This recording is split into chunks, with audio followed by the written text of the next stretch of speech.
Welcome into episode number 100 of McCready and Siskey, powered by Rain Total Body Fuel. I'm Neal McCready. That is Tyler Siskey. What it is. How are you? I'm trying to get my rhythm down with the can crack now that we're doing the audio a little bit different. Yep. So I'm trying to get it down. You got time. We're figuring it out. We're here a lot, so you'll get it worked out. Like your Jacksonville State shirt. You like that? You're celebrating the Gamecocks' big win. Yeah, Rich Rod took care of me when I went over there. He's got me a couple hats and some shirts, and so yeah, I'm rocking my hometown Jacksonville State Gamecocks. How about that? Yeah, Undefeated. We're brought to you by Rain Total Body Fuel. 300 milligrams natural caffeine, BCAAs, electrolytes, zero sugar. It's got what you need to push the limits and achieve your goals. Check them out on Instagram at Rain Body Fuel to learn more. I'm rocking with the peach nectarine today, Neal. Okay. Because you know what Thursday is? Thursdays Make It Rain. It's Make It Rain Thursday, where I will be rocking the Inferno Red Dragon. But this peach nectarine, again, the kiwi, they go back and forth with me. Okay. I know you're not a peach guy. Not at all. All right. But I am from the greatest state in the Union, the great state of Alabama. All right. And we're pissing them off when we get started today. I told you it was going to piss people off today. I would argue about it. But I have a lot of fondness for Alabama. Yeah. I was born in Alabama. All three of my kids were born in Alabama. I grew up an Alabama fan. Both of my parents have degrees from Alabama.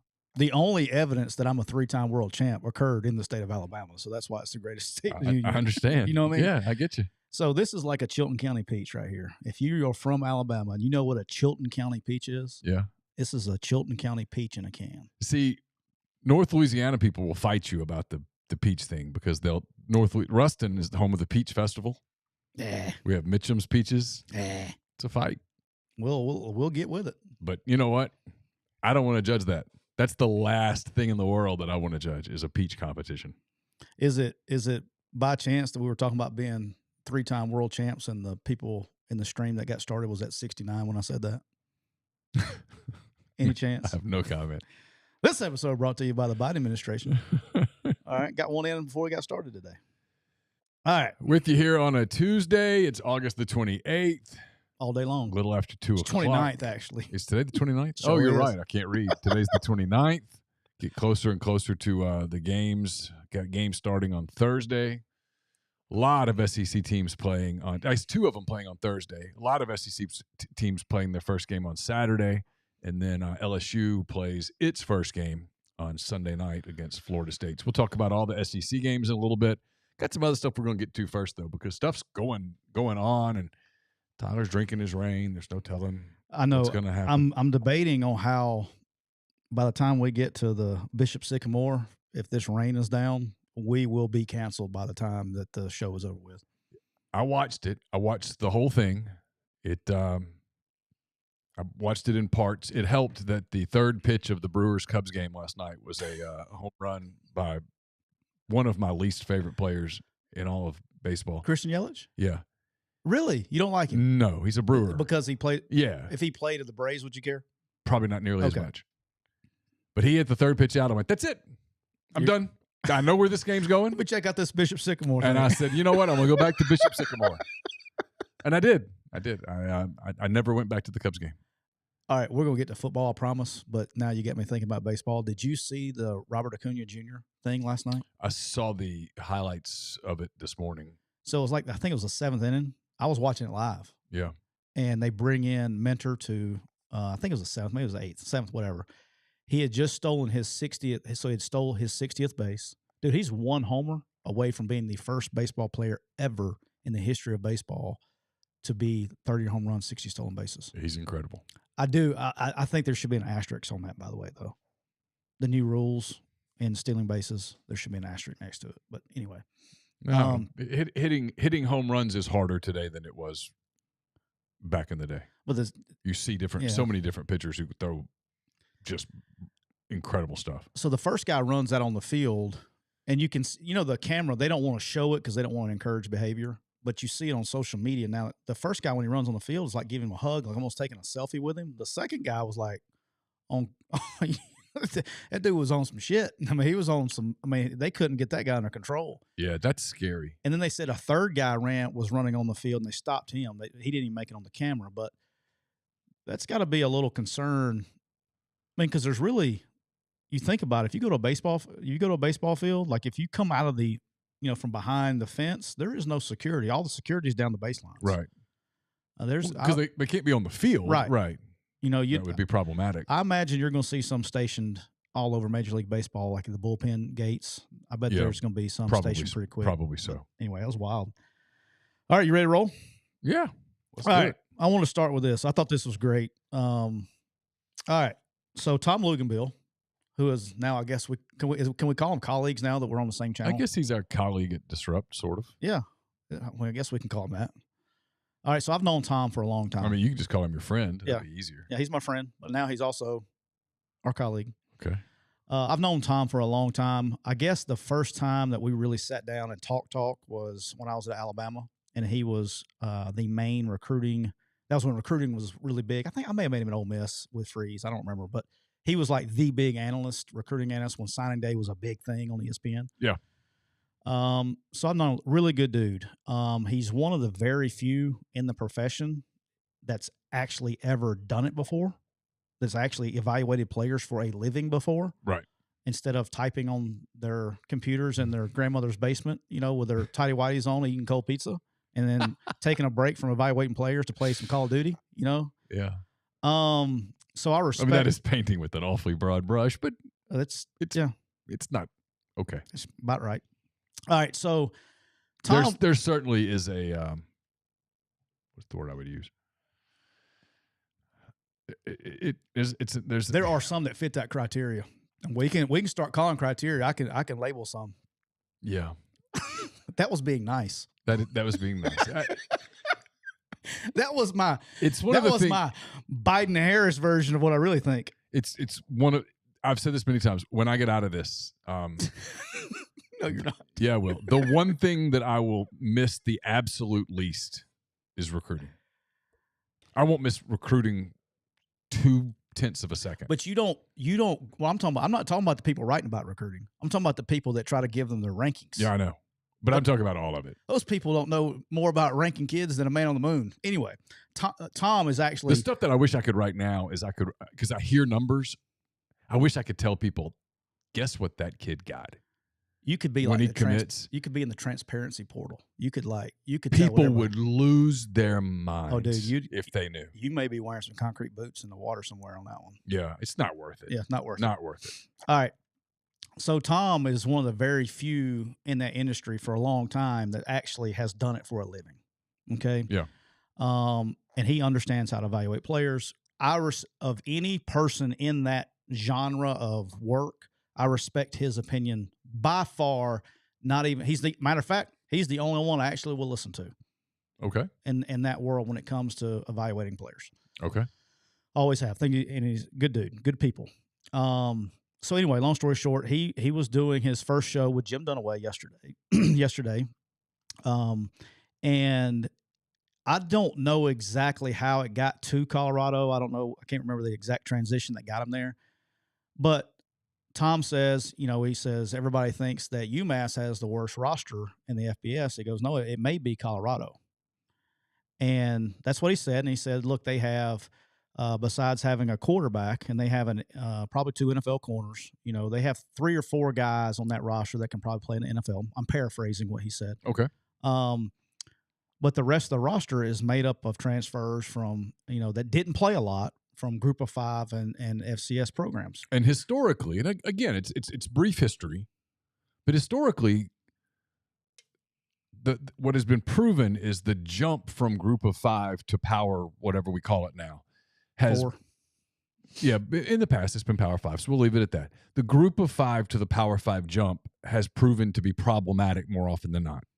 Yeah, there's stats out there. I don't want to see them again this year, but sure. First year of the draft, there were some telling stats, right? Yeah. All right. Well, with that being said, he said what he said. Wasn't really. I mean, it was. There were the usual suspects on social media that defend Deion in Colorado and then going after him. Whatever. It's social media, right? But here's where I was shocked. Probably shouldn't be, but I was really shocked. He gets a response from Deion Sanders himself,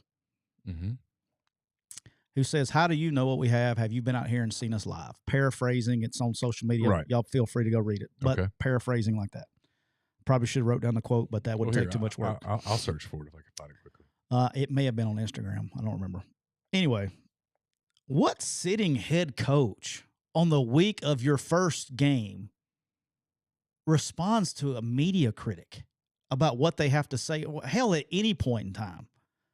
Like, that never works out well. Never. There's nothing good that can come out of it. And here's why. Look, Tom's got a big-ass platform, right? I mean, people know who Tom Luganville is. He's got a big platform on social media. He's got shows and all that stuff. But Deion Sanders has got like an elite platform. And this is not just a Deion thing. This is every head coach thing. It blows my mind how head coaches, whether you're pissed or you're not, it's almost like a sign of immaturity, I guess. I don't know. It's a sign of like mental weakness, mental softness. There's something there that when you feel like you have to respond to people that nobody even knows who they are. And in Deion's world, who gives a shit? You think Tom Luganville's the first person that said a bad thing about Deion's roster? No. But why did he respond? In my opinion, because Deion knows the same thing I do. Tom knows football. Yes. He's probably the first person that actually knows football that hadn't kissed his ass. Is that fair? Here's the part with Deion that I don't get, okay? And by the way, it must be on Instagram because it's not on Twitter. Okay. The part that I don't get with Deion is this. Let's say they suck this year. Just hypothetical, they suck. Yeah. No one's going to hold that against him. Hey, can I get some breaking news right here? Because we were going to do NFL tomorrow. Sure. One of my favorite, this comes from Weldon Rotenberg, good friend of mine, worked with me, just texted Thursday, by the way, not tomorrow. Go ahead. AJ Finley made the 53-man with the Chargers. Oh, congrats to AJ. Really good dude. I'm not surprised. I'm not either. I'm so happy for him. You have no idea. He's one of my favorite people on the planet. Family's great. From St. Paul's Episcopal School in Mobile, Alabama, the greatest high school football program of all time. AJ was one of those guys to cover that back in a previous day we would have gotten to know him better because he's such a good kid. But I would see him out other places and we would talk and that kind of thing. The way that we do media today, there's no interaction at all. Do you know when you meet kids? And I'm sorry, go ahead. I didn't mean to cut you off. Go ahead. No, I just was going to say he was one of those guys that I always have the most respect for the guys who kind of win or lose, good or bad, show up, treat the media with respect. And typically, if you treat someone with respect, they will reciprocate. And we always I always felt like there was a good collegial relationship with him. And I always thought he was an underrated player who he wasn't flashy, but he kind of did everything well. I'm not surprised that he made a team at all. Yeah, his parents, you're talking about raising kids, right? His parents are just stud people. And I love him to death, and I'm so happy for him. And, he's married now. He's got a small child. I'm happy for the kid. He'll play for a long time. He is the epitome of he's smart, he knows what to do, and he'll play special teams until his body will not allow him to play more. There's some comparisons that I think you can make between him and Mike Hilton, even though they're not the same physical stature and stuff, but the way they cerebral, the way they carry themselves. He's he's stud. I'm not surprised. All right, sorry to get back on that. All right, so going back, I was excited. I just don't understand head coaches that feel a need to do that. And I'll call him. I don't give a shit. Like the deal that Lane did with the Sokoloff guy that was stupid. Yeah, that was emotional. Don't make emotional decisions. Yeah, they never work out. But here's the thing I was saying about Deion before we started talking about AJ Finley. If let's say Colorado sucks, just for the sake of it, they're horrible this year. 3-9, 2-10. No one's going to hold that against Deion Sanders. Year one, you inherited an awful program. You didn't have a lot of time. You had to throw together a class the way that the rules are now with signing day on December the 15th, all that stuff. No one's going to go, oh, Deion Sanders bust. Deion's creating this for himself right now. If he went 3-9, it would have been an improvement over what they were. Guarantee you the story would be, man, they're 300% better than they were last year. He's creating enemies. Yes. Okay. Where he doesn't need to do it. Doesn't have to. And everybody, he's got this thing where it's like everybody's out to get him. And reality is, no, in fact, 90% of the people in media are cheering for you. They're defending you. They're going to run interference for you. And you're going to get time, except for the fact that now you call everybody out. You're the one building your expectations. Right. Nobody else is building your expectations, Deion. You're doing it to yourself, and now you're creating this deal where if it goes badly, and look, most first-year coaches who inherit train wrecks, it doesn't go great year one. No, it doesn't. And so rarely he's creating his own narrative where people are going to be like, you screwed up, huh? You made a lot of evaluation mistakes, huh? No, it takes time to develop relationships, to build recruiting, to even build a reputation in the portal takes a minute. So the fact that they're going to be a bad football team in all likelihood, it shouldn't be news. He's the one that's making it news. Yeah, and Dwight, I was going right to it. We're talking to. I mean, Hugh did the same thing. You know, when we were at Ole Miss the first time, you know, the whole compliance at Ole Miss thing, that was an emotional decision that he didn't just call out media; he called everybody. You know, and like, you don't give if you're a coach and you have that kind of platform, just let it die. Yeah, it's like on social media. I'm sure you get them a lot too, right? You get trolls that say shit to you on social media. Okay, well, you got 30-something thousand followers. I have no idea what you got. You're in you're tens of thousands. I right? have no idea. Okay, but you're a tens of thousands follower guy. Somebody will say something that really pisses you off, and you want to just rip their ass. But then if you look at them, they got 3 followers. Okay, yeah. All right, that never sees the light of day until you bring it to the light of day. You know what I'm saying? Like, don't give them your platform. And it's not a big deal. Just let it die. And I think, and everybody, you know, let's talk about Hugh. The one thing I think Hugh has done a good job of since he started at Liberty up to this point is he's stayed away from that. That used to be a thing of his, right? He's gotten much better. He's gotten much better at it. And it's like when you remember when he became the favorite, I think it was like that Saturday, he became the favorite to get the Auburn job. And then somebody came out and they started trying. I know somebody who tweeted on the night before Thanksgiving that he was going to be the next coach at Auburn. Who was that? Is that you, Murray the Moose? Did you do it? No.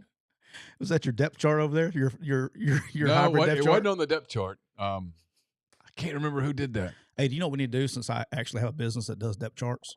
We need to make you a quick U depth chart just for shits and giggles, just random shit on it. And just like have it in here. Sold. Yeah. Free of charge. All right. So, but you don't give them your platform. Okay. Just let it die. But when he became the favorite to get that job, whatever it was, and it got on the media, some lady starts trashing him about stuff, you know, about stuff in the past. Right. And then all of a sudden it's like Auburn, like just now found out that this stuff happened or something. He didn't say anything. And guess what? Within 24 hours, he was the head coach at Auburn, and all was good. Just let it die. Oh, I remember that now. Yes, well, you've already forgotten it. Yeah. Okay. Have you forgotten about Sokoloff? No. Will you forget about Sokoloff? Eventually, probably, but it's going to be a long time. It's going to be a minute. Okay. Do you think Tom Blumenbill is going to forget about Deion? No. Like, you're going to remember. Like, it's just let it go. There is no gain out of it. Nothing goes well. Just be quiet. And that's like, as much as I love the guy, I think he was a great president. But he gets the shit kicked out of him because of how he was on social media. If Trump didn't have Twitter, he'd probably still be president right now. Oh, because the actual president stuff, hell, he made everybody money. You don't think people like making money? No, I think you could. I think you could argue. I mean, going not to get down the Trump thing, but sometimes if you'll just keep your powder dry. Yes. Like if Donald Trump, not to get down the political thing, okay? Even if he believes, let's say I did it to you today. No, let's say he clearly believes that the election was stolen from him, okay? Yeah. Again, YouTube, I didn't say that it was. This episode brought to you. This I is didn't hold perfect time. Hold on. We got to be careful here. YouTube, I did not say that it was. I said he believes that it was. Let me finish my thought. Seriously, they'll throw you off. They're crazy about that. That's like the number one thing on the list there. It's my fault. If he would have kept his powder dry and just done what every one of his predecessors have done and just conceded, hey, congratulations, and done the transitional thing, shown up at the inauguration. Be nice. Be cordial. Cordial. Yeah, that's the word I was looking for. And then that's too much of syllables where I come from. He could have, given what all's happened in the current administration, he would right now be such a front runner for the presidency in 2024, and he wouldn't have all this legal stuff hanging over him. But you're right. That's the Hugh Freeze. If he never does the tweet about, if you have something to say, if you have proof, send it to compliance and all. If he never does that, I'm not sure that all the NCAA stuff ever really happens. No, it doesn't. It was sometimes you just gotta keep your powder dry. But that's hard to do. That's why I think he's done so much. I mean, like, he's been really good. You live and you learn, right? I mean, everybody makes mistakes. You live and you learn. But anyway, going to all that is, and this is the last thing I want to say about this Deion Tom Luganville thing. Like, why are we still talking? Well, that's where I was going. Also, is why if you're Deion on a Tuesday afternoon or Tuesday morning, why are you taking on Tom Luganville? Because now you're making it a bigger story, and if you get popped, your words come back to haunt you. Hey, man, here's the deal. You know this. You know where I'm going here because you and I have had this conversation a million times. When that game kicks off in Fort Worth, it's going to say 0-0. There's going to be a 15 and a 0-0, and under the QTR thing, there's going to be a 1. The referees are going to call the captains out to the field. But this is going to happen. Yeah. And they're going to come out to the field, and the referee's going to say, hey, welcome to Fort Worth. Glad you're here. Hope you have a good game. It's going to let someone from Colorado, because they're the visitor, they're going to get to call heads or tails. They're going to flip the coin up in the air. Someone's going to win the toss and defer. And then they're going to kick a ball, probably through the end zone. And then they're going to take it 1st and 10 at the 25. And when that ball gets snapped, the referee's going to do the thing with the roll the clock. And here we go. And from that point forward, you're going to keep all the stats. You're going to keep the score. And at the end of the fourth quarter, in all likelihood, one team's going to have more points than the other, and they'll be declared the winner. That's just how it works. And so if you're Deion, this is all going to happen Saturday. Shut up. Just play the game. Just play the game. And then, what? And here's my last question. This is the only thing I'm going to say. What happens if they get boat raced Saturday? Well, what happens in that press conference? Because this isn't. Well, he's put himself in a position where he's going to get asked tough questions. He didn't. This is my point. He's not going to be protected because if you go. But he would have been if he just shut up. But now it's going to be, hey, you clearly thought this was a better team than what it's turned out to be. Did you miss? No, he would not have gotten that question if he would have gone into this entire season with, hey, look, this might take a minute. I'm proud of the way these guys are working. We're going to do the best we can. We know there's a long build. We've got a build to do. Instead of going, we're going to be competitive right away. Well, odds are you won't. Dude. And guess what? They're going into the Big 12 next year, and it's going to be hard too. And here's the thing, and this is why I was literally saying the thing about Trump a minute ago. This was the point I was trying to make is like if Trump wasn't on Twitter and you just looked at his policies and how it made your pocketbook feel, yeah, you're like, hey man, because that's the only thing I care about. How much money am I spending? How much money am I saving? What's my stocks doing? I mean, I'm sorry. That's just how I am. Me too. Same I don't thing. give a shit about your freaking plugging in your cars. I don't. That's just because I remember saying to you a couple of times, I don't care. Man, some of the stuff Trump does on Twitter kind of pushes me the wrong way, but man, my 401k loved him. You can be Democrat, Tea Party. I don't give a shit. If my stocks are going up and my bank account looks good, sure. Hey, go get them, kiddo. Yeah. All right. That's just me. Sorry. I mean, I don't care about your weed policies. I just want to know what affects me. All right. Okay. Same thing with Deion. I really like the message and the things that he's trying to teach the kids. I think what he's doing is actually really good as far as the life lessons and the things that he does. I agree with a lot of that stuff. I do. And he was one of my favorite players growing up. Maybe besides Bo Jackson, may have been my favorite growing up. Loved him. All right. All the way through. He was a Brave. He was a Falcon, 49er, Cowboy, all that stuff. Loved him. All right. Except when he worked with the Ravens. Okay. No, I'm just joking. But I do like the message that he's trying to do and the things that he's trying to hold kids accountable, all that stuff. He's got good messages and trying to do the right things. I'm for him. But just let it go, man. Show up and play the game and then and get that part done. All right. It's a scoreboard business, as my good friend straight out of freaking Ruston, Louisiana likes to tell me all the time. It's a scoreboard business. Mm-hmm. Nobody's going to give a shit about your social media if you get beat 70 to fucking nothing on Saturday. There's one. I apologize. All right. Sorry, Mom. Sorry, Mom. There's the first sorry mom of the week. All right. But nobody's going to care about it. And he's going to be in a media situation to where, like, when you're taking questions at like you go to them, when you're doing your beat writer stuff and you're over there and you got Kyle Campbell, the SIDs over there. And if you don't play nice, do you know what they can do to you there? They won't invite you back, right? You're not going to be put in a position. They won't ever do that, but they won't put you in a position to where you can ask those questions. They will protect. They will basically shadow ban you in the own building, right? They can control those things. He's going to be in a situation on Saturday where he's not going to be protected. Yeah. It's not going to be the local Colorado statesman out there asking the first question, okay, about setting up the softballs. It's going to be the national media guys will be there. That's there to get clicks. Yeah. And if they sense weakness, they're coming. Talking about what's coming? Let me tell you what's coming. That's coming. You want to talk about what's coming? That's coming.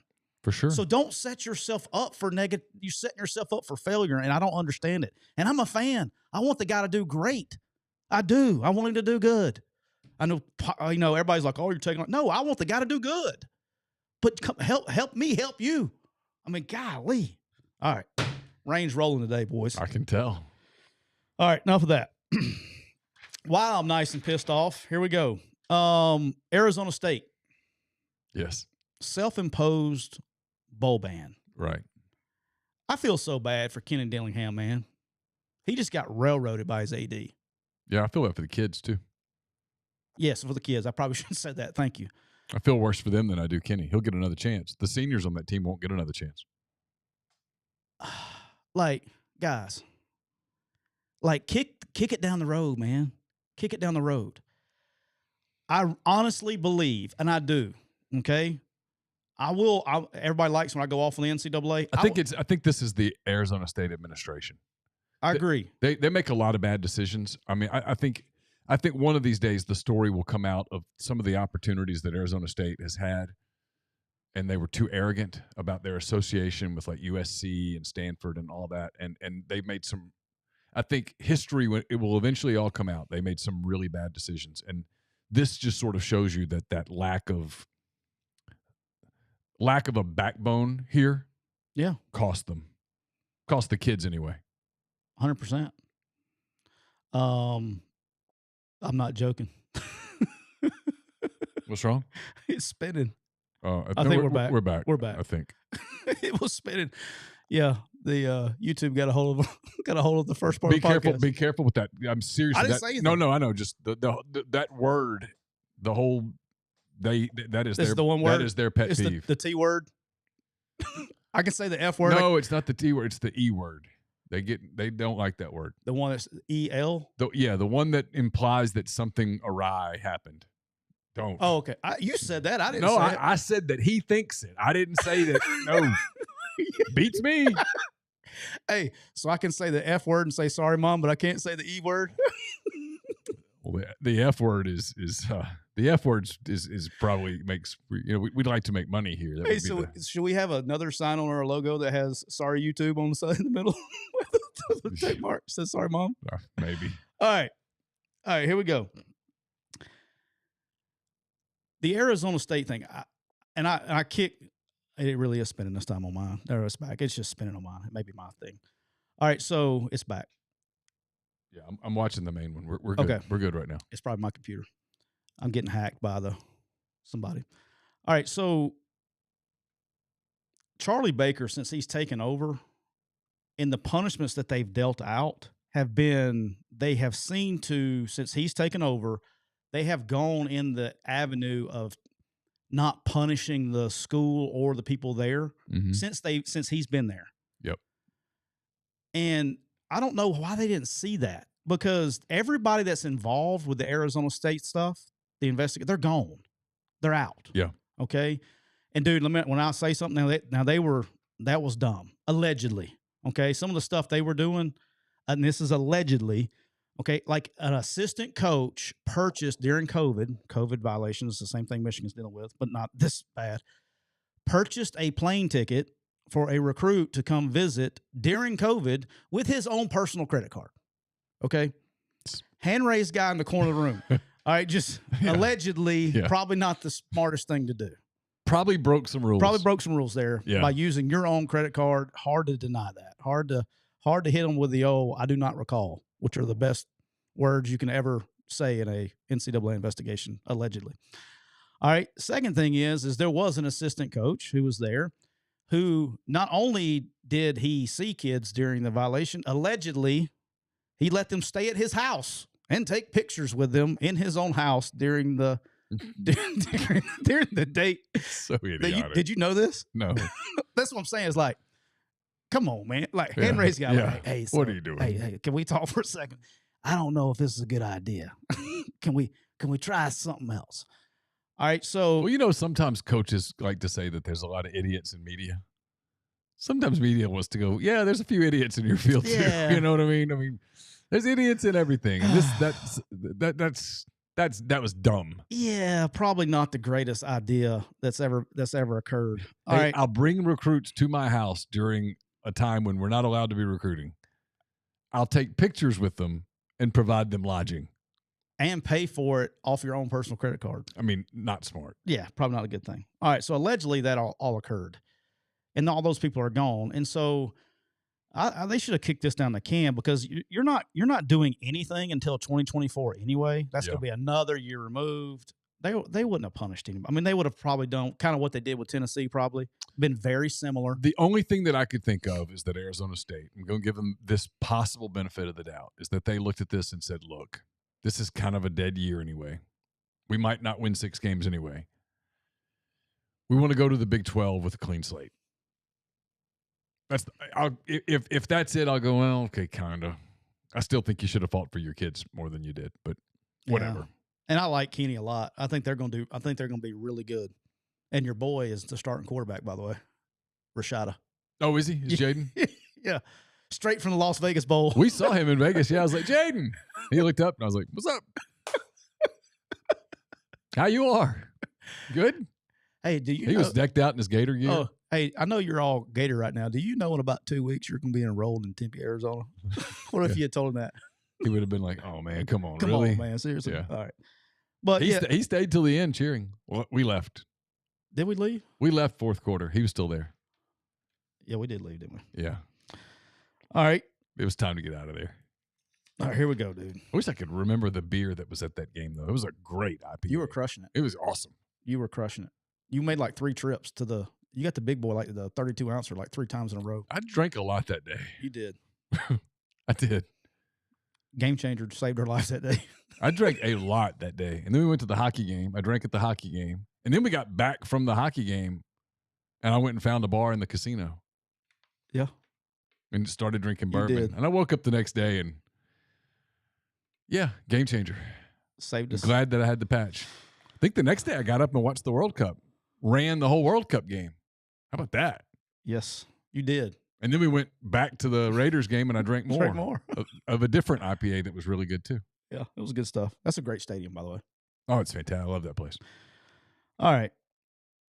Here we go. All right. We teased this yesterday.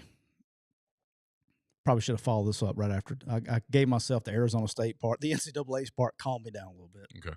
Here we go again. You're going to get right up on this one. So the Bishop Sycamore BS High, I think is the proper name of it. You brought it up yesterday, and I was like, I haven't seen it. So today, I can say that I have seen it. I watched it. I watched a good bit of it last night, a little of it this morning, and then I finished it quickly this afternoon. So BS High on Netflix came out. HBO Max. HBO Max, what I say, Netflix? HBO Max, I apologize to all involved. And I knew the story when it happened. You know, so I do when early in the season when the high school games roll, if I do watch them, I will get on my Quick U app and I will look for the high school to see the prospects and all that stuff. And when I looked at the prospect sheet for Bishop Sycamore, I noticed a few names. Now, look, we got 15,000 schools in there, right? So, I mean, I have no reason to I never even heard of Bishop Sycamore. And I look at it. Well, I noticed 2 on there that I recruited when I was at Ole Miss. There was one. Mikos Todd. Yeah. From Carrollton, Georgia. He was one of them. That was the one. And I'm like, wait, I pick up the phone, I call Clay, and I was like, Clay, Mikos Todd is not a normal name. Yeah, you wouldn't think there were a whole lot of Mikos yeah, Todds. I say, is this the same Mikos Todd this can't be a different one, right? It's like, I don't know. And then all this happened, we found out. But so I knew something was up. So this documentary comes out. The head coach's name is Roy Johnson. And he is a Capital One 100% piece of shit. Yes. And it's a different word for him. Go ahead. All right, you think of a different word. Well, I already know the word. I was thinking of the word, and then there was an interview with a player who said the word, and I went, "Yep." He's a con man, and so he starts the whole show. The premise of Bishop Sycamore is they were going to start a football team with a big school, kind of like an IMG type school in Ohio. Mm-hmm. They attached themselves to a church. And they proposed this facility. It's like $150 million facility. So the first thing he did that was very shisty is he got elders in the church to sign over in legal documents, would get life insurance policies and would sign over part of upon death, part of that money. That's how he was going to fund it. Okay, yeah. That's one. 2, and I'm just going to go a couple things, is the people that he preyed on the players that he preyed on. I'll let you do your thing a second because I know you watched it and probably have a different view than I do. Every one of those kids, they didn't have any other options, okay? That was it. They were done. They had nothing else to do. Football was over for them. Most of those players, or if not all of those players, did not have anybody in their lives could tell them, hey, this is not real. They just gave them this big promise to come here. We're going to get you eligible. A lot of them were non-qualifiers. We're going to take care of you, and you're going to be able to go D1 in the NFL, okay? And he preyed on those people, and he bragged, and this is where I just want to, choke slam the guy. He bragged on the show about how good of a recruiter he was. Well, who the hell are you recruiting against, one? And then, what are you, it's not recruiting. You're taking advantage of people. So feeding on those kids. And then he starts talking about some scams and things that he did to cut corners. And the first one that I was like, just dirty is, he couldn't afford because he didn't have the money to do it. And he was everything. He wasn't paying bills. He would call up the local grocery store, right? Or the Walmart or wherever. And from the deli would order 25 rotisserie chickens. And they would make these rotisserie chickens. So he'd call them in the morning. Well, he knew they wasn't going to sell them. And so then he would go in right before closing time when they were just trying to get rid of them and buy them for $1 or $2 a pop. That's bad business. I'm not reading the chat, so they saying something. No, okay. I've got something for you. Okay. All right, and then some breaking news that has been clarified that is wild. But go ahead. Okay, does it relate to this? You mean finish this? No, right. finish. Then when it comes to how the 2 things that just really bothered me is how he destroyed these kids financially for their futures. Yes. Okay. Yes. And so he was basically telling the parents ruin their credit. So he would tell them he's taking care of them. He didn't just take their money. He ruined their credit. Correct. And so let's say that what they were doing is he would find an apartment complex or a hotel or whatever that would allow you to pay on net 90. And for you people that don't know what net 90 is, it means you don't have to make a payment for 90 days. But instead of putting it in the school's name, he put it in the kid's name. And he would let them stay there for 3 months. And then when they didn't pay, they're getting the eviction notice and they're trying to collect. Well, it didn't go on his name or Bishop Sycamore's name. It went on the kid's name. Well, here's the problem. These wasn't 15, 16-year-old kids. These kids were 18. They were legal adults. So it's crushed their credit. They have all these bills that they can't pay because they think that this guy's supposed to be paying their dorm and all that stuff. He made them sign up on his name. And then to see his face on this camera, to have the nuts to show up on TV and portray it like he's smarter than everybody else because I didn't do anything illegal. It's not in my name. I just want. I would really like 5 minutes in a room with this guy. I really would. Shut the doors. I don't want no cameras, no nothing. I want 5 minutes alone with this guy. It makes me so mad to see. It's like it's the same thing of people that prey on elderly people about and get it. It's one of the worst scum, low people of the planet do this kind of shit. And the last thing, obviously, he did was he took out. Another thing he did is he took out PPP loans in the kids' names. They didn't know about it because he had their social securities and all. He was taking out $20,000 to keep it afloat. Okay. But this guy's the scum of the earth. And to think that I'm almost pissed off at HBO Max for even getting a platform to talk about it. This guy's literally doing this documentary thinking he's smarter than everybody else. And he's doing this because now he's bringing it back and all this stuff. This guy's the scum, low hanging. I mean, I cannot. And the fact that he calls himself a coach is so disgusting to the profession. It's sad that people are like that. It's just, I knew it was bad. I left watching that documentary. I was pissed. Like, that guy needs his ass kicked. And why is he not in jail? That's what I want to know. Why is he not in jail? I hope people see this and charge his ass. That guy, there's a special place in hell for people like this. There really is. His ass is going to burn in the blue flame. There's a special place in hell for people like this. Yeah, the word that came to mind for me, I found it to be, I was glad I watched it. It's interesting. It was depressing. Yeah. The word that came to mind for me about Roy Johnson was evil. That was the word that kept resonating in my mind. And then at some point towards the end, they interviewed some of the players, and one of them said that he's evil. And I thought, yep, that's exactly right, young man. Yeah, but the part where he ran over the geese or something on the road. Yeah, not only, he saw a gaggle of geese on a road. And any sane person, right? It's early in the morning. So it's probably a mother goose with her geese.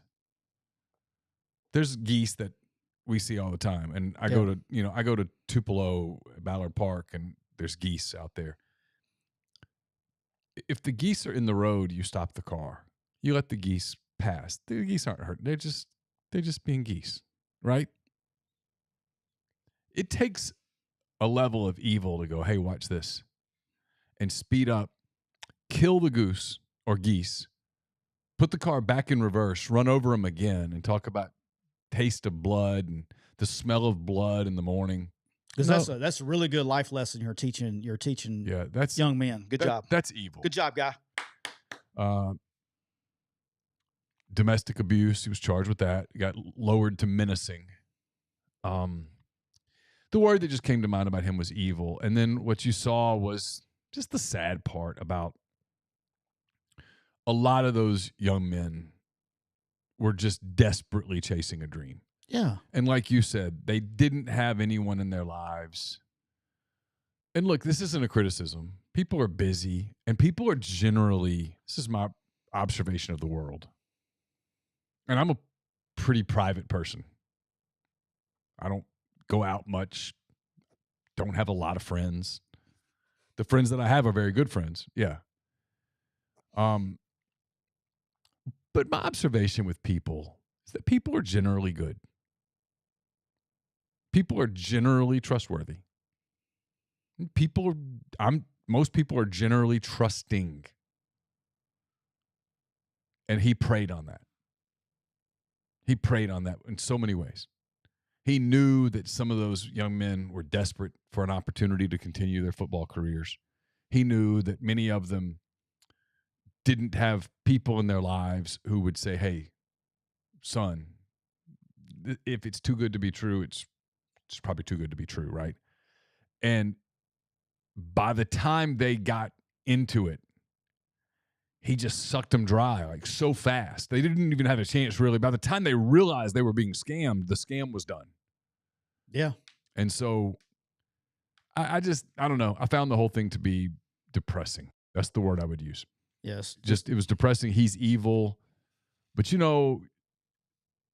here's the other part. I'm going to criticize the one entity that I love to criticize. What the hell was ESPN thinking? You put that on your TV? You're telling me that nobody at ESPN said, "Hey, now who's on this Bishop Sycamore team?" So I know part of the answer on that because I've asked this question before. Okay. So ESPN uses a third party, and he was actually on the show. Yeah. It's a matchmaker. Okay, so they do that company makes a ton of money. By the way, it's like a separate company, and for them, I get it. There's probably a little bit more. First of all, who would have thought? I was almost like, I get it a little bit. Who would have thought somebody would have made up a fake football team to play?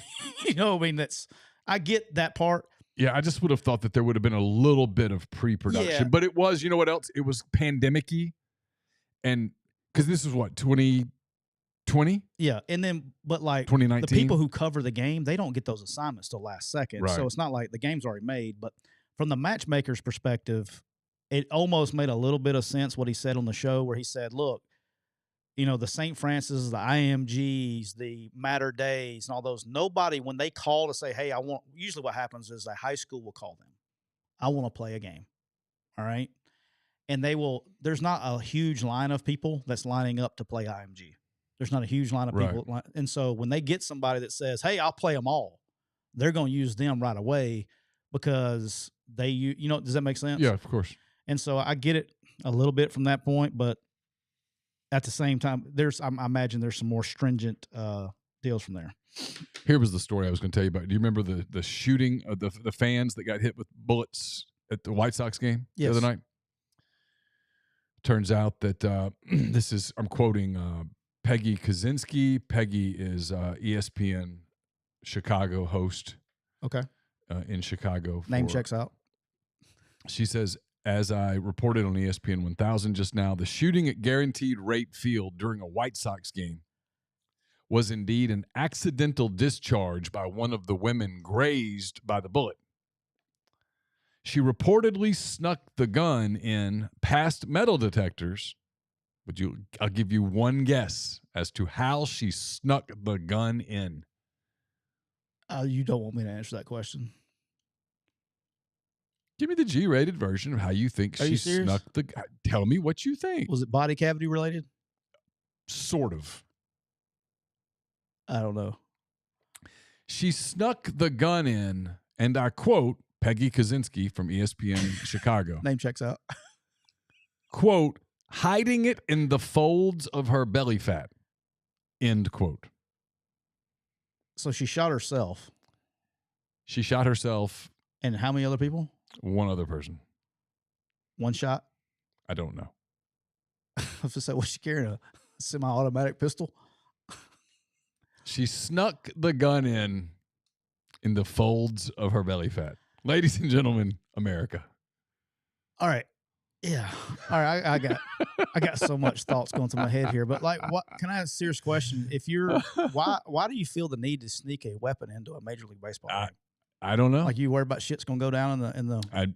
These are questions that I don't know the answers to. In the upper deck, it's gonna go down.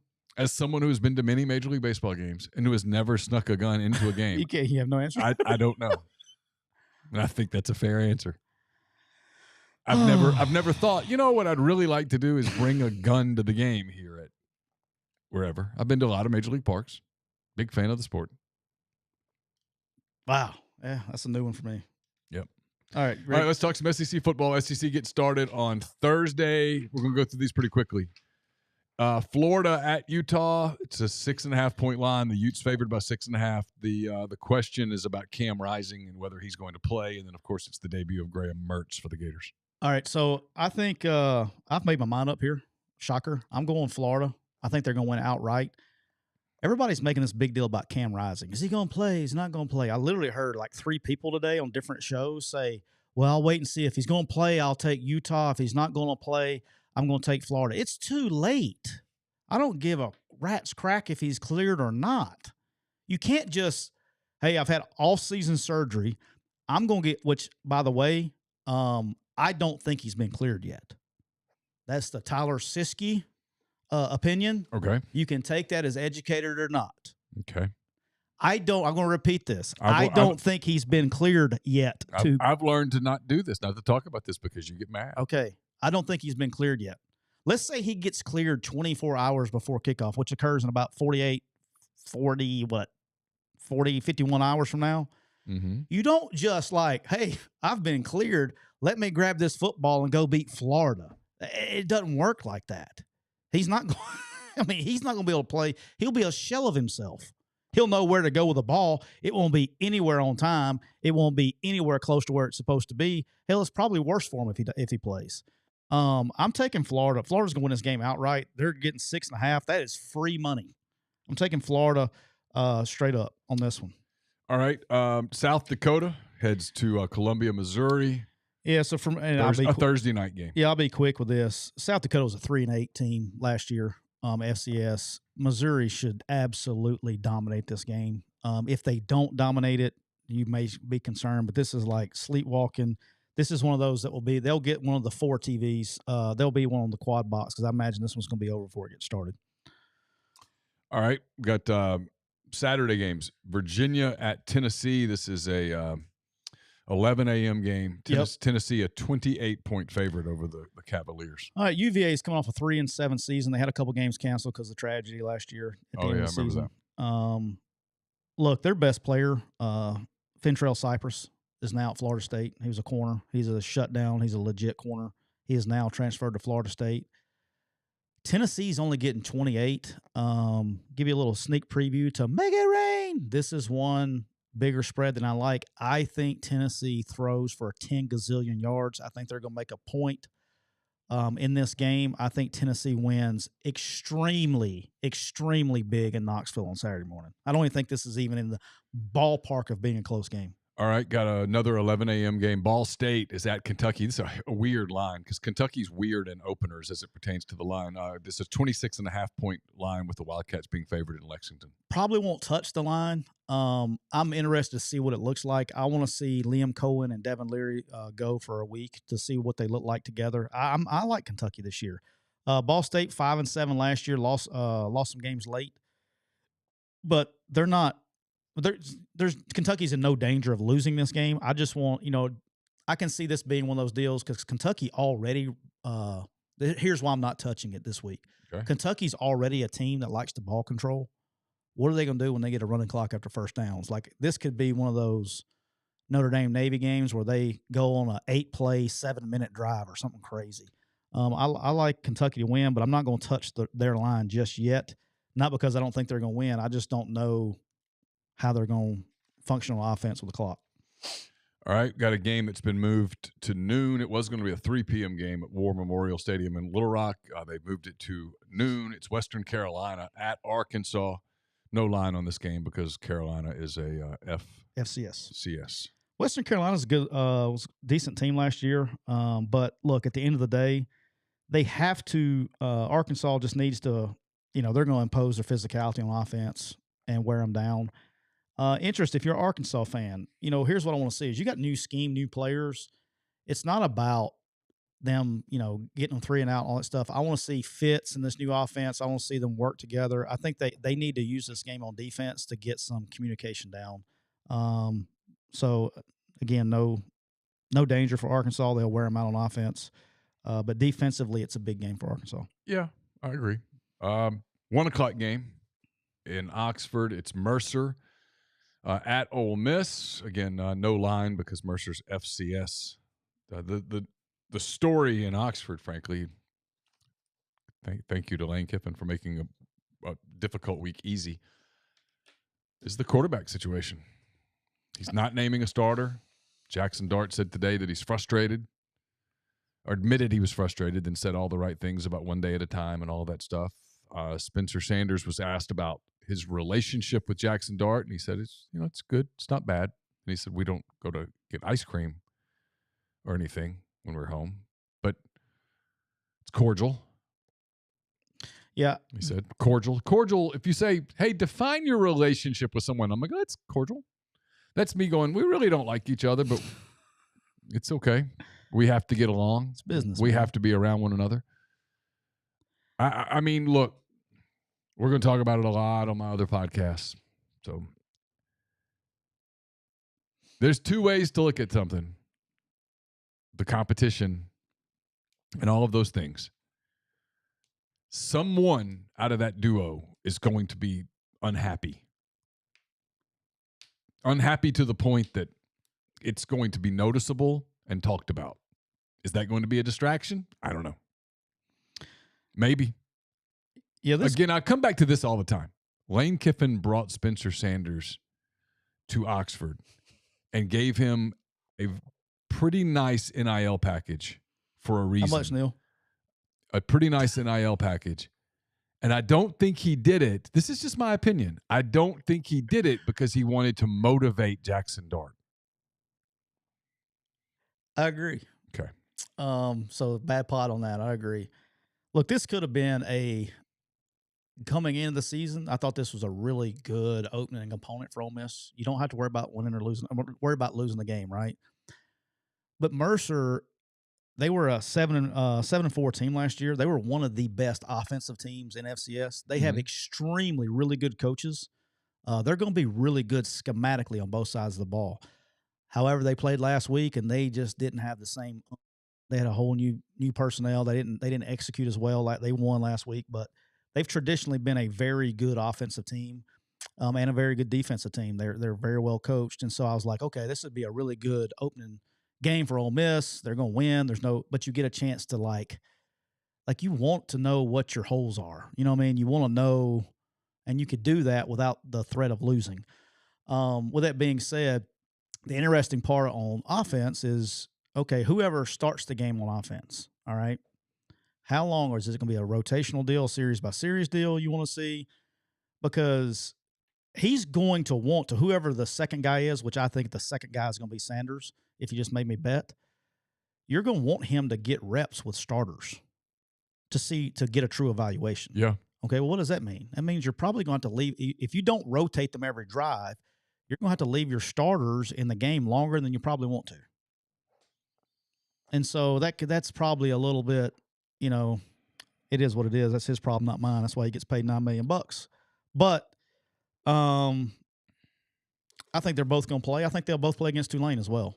Hell, they may both play against Georgia Tech. I don't think he will settle on a starter until the Alabama game. That's going to be that's my Ole Miss hot take that everybody can just laugh at me when he names a starter after the game on Saturday. No, I don't. If somebody doesn't I'm lose not it, laughing. you know what I'm saying? If somebody doesn't lose it, if they both play well, look, I think they're both going to play well Saturday. Yeah. All right. I think they'll both play well at Tulane. I think they're better than Tulane. I think they'll drag Tulane. Now, Georgia Tech's a sleepy game. You and we haven't talked about this on the show, but I think Georgia Tech's a bigger problem for Ole Miss than Tulane is. But they should win. And then you go to Alabama. When you go to Tuscaloosa, you need to know who your quarterback is. And I think it will take that long before he publicly says who his quarterback is. You don't want to go in that week going, hey, we're going to play both. Whether he does it publicly or privately, he'll know who his quarterback is going into Tuscaloosa. Okay. All right. Southeastern Louisiana, Mississippi State. All right. Yep. Everybody's just going to glance over this and see FCS versus SEC next one. Southeastern Louisiana, this is I think, the best FCS FBS matchup. Southeastern Louisiana was a second-round team last year in the FCS playoffs. They got everybody back. They can score points on offense. Very good coaches. They can play. And so the reason that, Arnett's got to be like, damn, is they're going to have to be sound on defense, which I think they're going to be good on defense. But offensively, you just don't want a team like this. You need to put them away. This is the kind of team that you don't want sticking around. Does that make sense? Yeah. Like, you want to put them out early and get it over with to where you can start subbing. You don't want to – you're breaking in a new offensive coordinator, a whole new offensive scheme. You want it to be clean, but they are a good team. And for the fans that – a lot of people just see FCS and they go, oh, FCS. Well, a lot of these FCS teams could beat a lot of these Group of 5 teams. And they would be a middle to upper tier Sunbelt team if they were in the Sunbelt. So it's not like a throwaway game, but they need to get it over with before it gets started, and be sound on defense and just get it over before and score some points. You skipped Auburn, by the way. The Hugh Freeze era starts in Auburn, yeah. UMass at Auburn. Auburn, a 35-point favorite on Saturday evening on ESPN. I'm keeping an eye on this one. This line is going down. Okay, it started, I think, at 38, maybe 39. Yeah, it was 38. It's going down. The reason it's going down is because UMass scored 41 points against your boys at New Mexico State on Saturday. Yeah. But everybody just looks at the score and they go, oh, they're going to score points. I'm going to take UMass. And that may well be the case. But here's the truth is they cannot stop the run. Hugh is going to lean on the run game until he can get it going with Peyton Thorne. And here's the one thing. Hugh's going to play them both. Robbie Ashford's got a oblique strain. Okay. So he's injured a little bit. I think he'll go on Saturday. But you talking about creating a monster. If Robbie Ashford shows up to play on Saturday, he's going to look good, dude. He's going to run through these guys. It's going to look like Lamar Jackson versus Oxford High School. I mean, he's going to run through these guys like shit through a tin horn. He's going to look great. He's going to have him a quarterback issue on his hands, okay? Because, like, I just think Robbie Ashford can be extremely special in Hugh's system. And if he gets in a game and shows he can do it in a game, Hugh's going to be more likely to roll him out there the next time. And the more reps you get, it's just like anything. You got to get game reps. But they're going to run right through them. They may run for 350 yards. And I'm excited to see what they do on offense. I really want to see Peyton Thorne operating this offense because I'll know all the play calls. If I can get my Bushnells, I can check out. I can watch the signals and be ready to go. UT Martins at Georgia, the two-time defending national champs, start their quest for a three-peat at home in Athens against Jason Simpson's guys. I wonder if he's going to be how many does he get any updates to see if his son, because they kick off like an hour after he kicks off, does he get any updates to know if his son's Probably playing not. or not? I'll legitimately be curious. I would. They're close. It's not. I mean, they're. Yeah, I would tell everybody don't say anything. He's got to tell everybody, right? Yeah. Like I don't want to know because somebody would be like, "Hey." I don't want to be distracted. I want to give. I want to give my guys my attention, and when the game's over and I finish, at that point I find out and go from there. I mean, that's. I've always wondered about that. It'd be tough. I've always wondered about that. Like if your kid's playing college football at the same time you're coaching. How does that go? Because I don't know if I guess Rich Rod with Ed Orgeron did it with his kids played it. Yeah, I just never worked with anybody. Rich Rod's son was playing in Arizona, but he wasn't playing it. He was a backup. So I'll be interested. But look, just Georgia needs to stay healthy and get the young guys' experience ready to go. All right, we've got New Mexico at Texas A&M. The Aggies giving 38. All right, New Mexico went 0 in their league last year to Mountain West. They've had an extreme roster overhaul. My man Bryant Vincent used to be was the head coach at UAB last year, the interim. They took like half of UAB's team out to New Mexico. So it's like UAB West out there. Vincent's a good football coach. There's going to be some balls getting thrown deep in that game, but I don't think it's going to matter. I'm just looking. I'll be watching. I want to see Petrino in action. How much does he show? What's he doing on offense? Kind of with Connor. I just want to see. He just got to keep it clean and have good execution. I think if they execute on offense, I think people are going to be happy and excited about Texas A&M. Alabama A&M at Vanderbilt, the game everyone wants to see. No line on this one. Vandy going for 2-0 as they try to march towards the postseason. If they do not completely dominate this game. I mean, I'm talking about if it's not over in the first quarter, you should be concerned if you're a Vandy fan. They have major issues they have to get fixed. Teams get better. The best improvements from week 1 to week 2. They have so much to do offensive line, front 7 on both sides to get better, and they need to do that. And because they couldn't get it done against Hawaii, there's going to be holes there for Alabama A&M to attack. But this game should be over early, and if it's not, you should be concerned.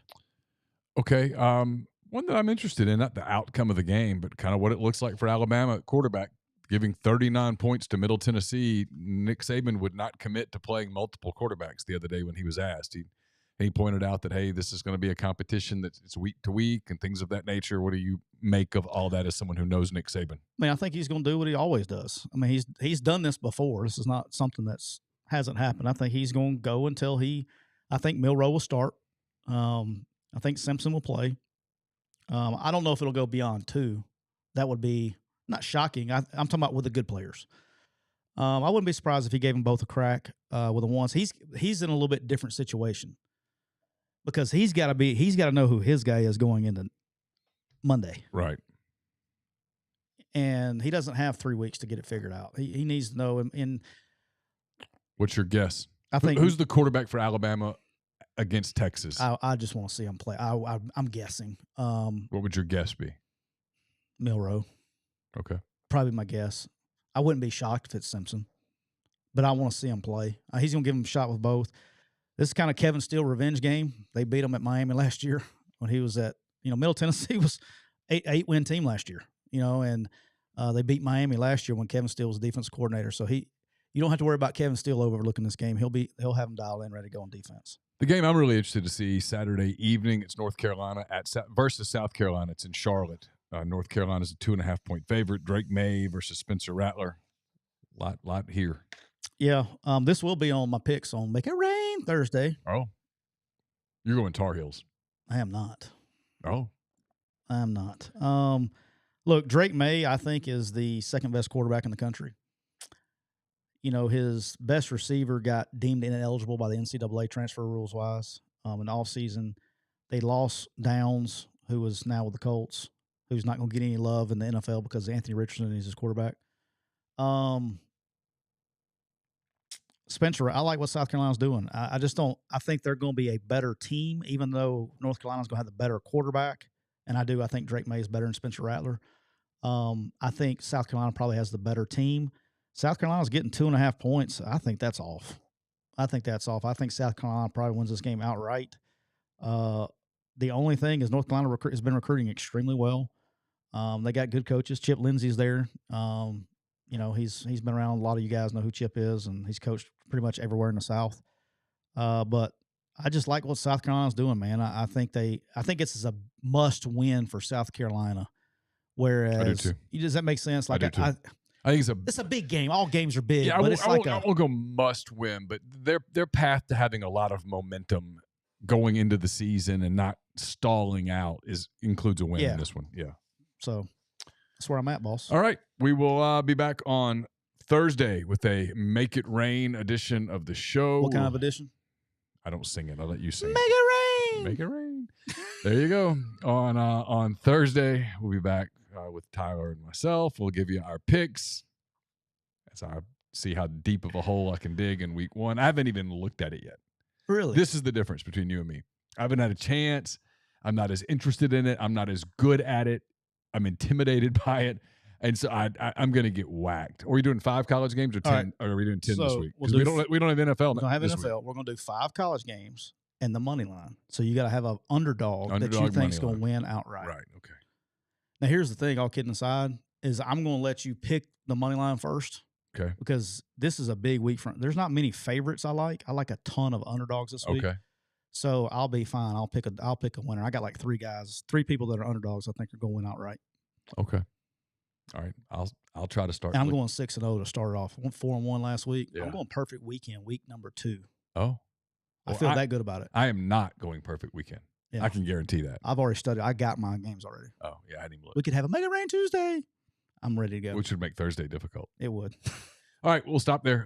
For Tyler, I'm Neal. Thanks to everybody in the stream for joining us. Talk to you on Thursday. Again, don't forget we're brought to you by our friends at Reign. Total Body Fuel, 300 milligrams natural caffeine, BCAAs, electrolytes, 0 sugar. It's got what you need to push the limits and achieve your goals. Please follow them and interact with them on Instagram at Reign Body Fuel. Apple link got. Added. Yes, we are on Apple now. Our podcast back on Apple. It's search under McCready and Siskey. It's the way to get to it. I know a lot of people have been searching under Disrupt. It's not there. It's under McCready and Siskey. We've been on Spotify for a little while, and I assume other places too, but I don't know. There you go. What he said.